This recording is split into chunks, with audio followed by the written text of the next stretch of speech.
आपके दुख का कारण। हेलो दोस्तों, कैसे हो आप सब। दोस्तों, आज हम समझेंगे कि दुख का कारण आपकी प्रिय वस्तुएं होती है। इस बात को भगवान बुद्ध द्वारा दिए गए ज्ञान को एक कहानी के माध्यम से जानेंगे। आइए जानते हैं आपके दुख का कारण। एक व्यापारी था जो अपने लड़के से अपने प्राणों से ज्यादा प्यार करता था। वो लड़का उसकी आंखों का तारा था। वह अपने लड़के को देखकर ही जीता था। जब तक वो अपने लड़के को देख न ले उसे चैन नहीं मिलता था। वो लड़का ही उसकी खुशियों का कारण था। एक दिन दुर्भाग्य से लड़का अचानक बीमार हो गया। काफी इलाज कराया पर लड़के की हालत दिन पर दिन बिगड़ती जा रही थी और एक दिन वो लड़का अपने पिता की खुशियां को उजाड़ कर इस दुनिया से चला गया। वो व्यापारी इस सदमे को सह न सका और पागल सा हो गया। एक दिन वो घूमते हुए श्रावस्ती नामक स्थान पर पहुंचा। उस समय श्रावस्ती के जेतवन में भगवान गौतम बुद्ध प्रवास कर रहे थे। वो दुखी व्यापारी भी भगवान बुद्ध के दर्शन करने हेतु पहुंचा। बुद्ध को प्रणाम कर वो एक कोने में बैठ गया। गौतम बुद्ध ने उसकी ओर देखा और बोले, तेरी इंद्रियां कुछ चंचल मालूम पड़ती है, तू बहुत दुखी है। वो व्यक्ति बोला, महाराज, मेरा प्यारा एकलौता बेटा मेरे सुख का कारण मेरी इस सुख की दुनिया को उजाड़कर इस दुनिया से चला गया। उसके दुख में मैं अपनी सुध बुद्ध खो बैठा हूँ और यहाँ वहाँ घूमता रहता हूँ। भगवान बुद्ध ने कहा, इस संसार में दुख, शोक, हर सभी प्रकार की विपत्तियां आपकी अपनी प्यारी वस्तुओं द्वारा पैदा होती है। जब उस व्यक्ति ने भगवान बुद्ध की बातों को सुना तो चकित होकर बोला, क्यों महाराज, भला कोई प्रिय वस्तु भी दुख का कारण हो सकती है। इतना कहकर वो उठा और बुद्ध को बिना प्रणाम किए हुए वहाँ से चला गया। कुछ दूर चलते चलते उसे कुछ जुआरी दिखे जो जुआ खेल रहे थे। वो व्यक्ति उन जुआरियों से निंदा करते हुए बोला, सुनो, गौतम को देखो, वो कहते हैं इस संसार में सभी प्रिय वस्तुएं दुख का कारण होती है।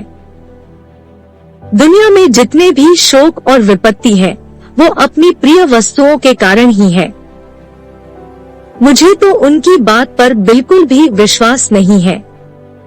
सभी जुआरी उसकी बात सुनकर हंसे और उनमें से एक बोला, तुम सही कह रहे हो, प्यारी वस्तुएं तो सुख और आनंद के लिए हैं।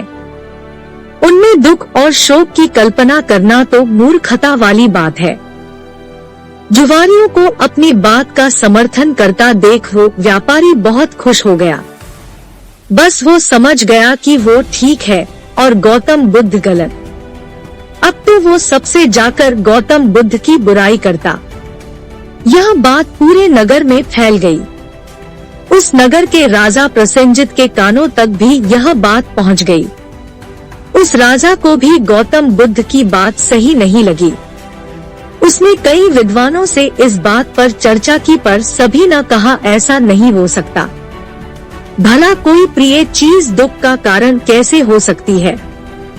जब यह बात रानी ने सुनी तो उसने राजा से कहा, महाराज, यदि गौतम बुद्ध ने यह बात कही है तो निश्चित ही यह सही होगी। रानी के बात सुनकर राजा क्रोधित स्वर में बोला, गौतम जो भी कहता है तू बस उसकी बात का गुणगान ही किया कर। ये सब तेरा भ्रम है। तुझे एक भ्रम के रास्ते पर जानबूझकर भटकते हुए देखकर मेरी आंखें जली जा रही है। जा, हट जा यहाँ से। भगवान बुद्ध के खिलाफ रानी कुछ नहीं सुन सकती थी, इसलिए दुखी होकर वहाँ से चली गई। रानी ने नालिजंग नाम के एक ब्राह्मण को बुलाया और कहा, तुम शीघ्र ही भगवान बुद्ध के पास जाओ और उनको मेरी तरफ से सादर प्रणाम करके कहना कि संसार में प्रिय वस्तुएं दुख का कारण कैसे होती है। जब वो तुमको इसका उत्तर बताएं तो उनकी एक भी बात को भूल न जाना और सारी बात मुझे आकर बताना। नालिजंग बुद्ध के पास गया और उनसे मल्लिका द्वारा कही बात बता दी। भगवान बुद्ध बोले, हाँ, इस संसार में सभी प्रिय वस्तुएं दुख का कारण होती है। कुछ समय पहले एक स्त्री की माँ मर गई। वो स्त्री अपनी माँ के वियोग में इतनी दुखी हो गई कि उसका अपने शरीर का भी ख्याल नहीं रहा। वो फूलों से, पेड़ों से, आते जाते राहगीरों से यही पूछती कि क्या तुमने मेरी माँ को देखा है। ऐसा इसलिए हुआ क्योंकि वो स्त्री अपनी माँ से बेहद प्यार करती थी। बुद्ध आगे बोले, इसी तरह स्त्री अपने मायके गई। उसके भाई उसकी शादी किसी दूसरे से कराना चाहते थे और उस स्त्री को मजबूर कर रहे थे, पर वो स्त्री अपने पति से बहुत प्यार करती थी और उसका पति भी। पर उस स्त्री के भाइयों को यह विवाह अनुचित लगता था। एक दिन वो स्त्री किसी तरह अपने पति के पास पहुंच गई। उसके पति ने कहा कि हम इस दुनिया में नहीं मिल पा रहे, लेकिन स्वर्ग में तो जरूर मिलेंगे, कहकर अपनी पत्नी को मार दिया और खुद भी आत्महत्या कर ली। नालिजम बुद्ध की सभी बातों को सुनकर और बुद्ध की आज्ञा लेकर रानी के पास पहुंचा और उन्हें सारी बात बताई। रानी प्रसन्न होकर राजा के पास पहुंची और उसे सारी बात बताई कि संसार में प्रिय वस्तुएं दुख का कारण होती है। रानी की बात सुनकर राजा सन्न होकर उसे देखने लगा। रानी आगे बोली, महाराज, आपकी प्रिय पुत्री वज्जिनी आपको प्यारी लगती है ना? राजा बोला, हाँ मल्लिके, वो तो मेरी आँखों का तारा है। तब रानी ने कहा, यदि वज्जिनी के जीवन पर किसी विपत्ति का आक्रमण हो तो क्या आप दुखी नहीं होंगे? राजा बोला, दुखी नहीं का क्या मतलब, बल्कि मैं जो इसे अपने जीवन पर आक्रमण समझूंगा। इसी तरह रानी ने राजा को प्रिय लगने वाले मंत्री, सेनापति, राजगुरु आदि के संबंध में भी पूछा।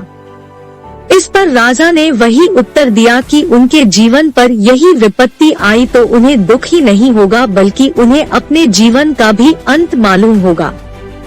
रानी मुस्कुराते हुए बोली, महाराज, अब तो आपको गौतम बुद्ध की बात समझ में आ गई होगी। राजा चौकन्ना होकर सोचने लगा और बोला, गौतम बुद्ध हमेशा सही उपदेश देते हैं। मेरी आंखें खुल चुकी है। उसके बाद राजा भी भगवान बुद्ध का वंदन करने लगा।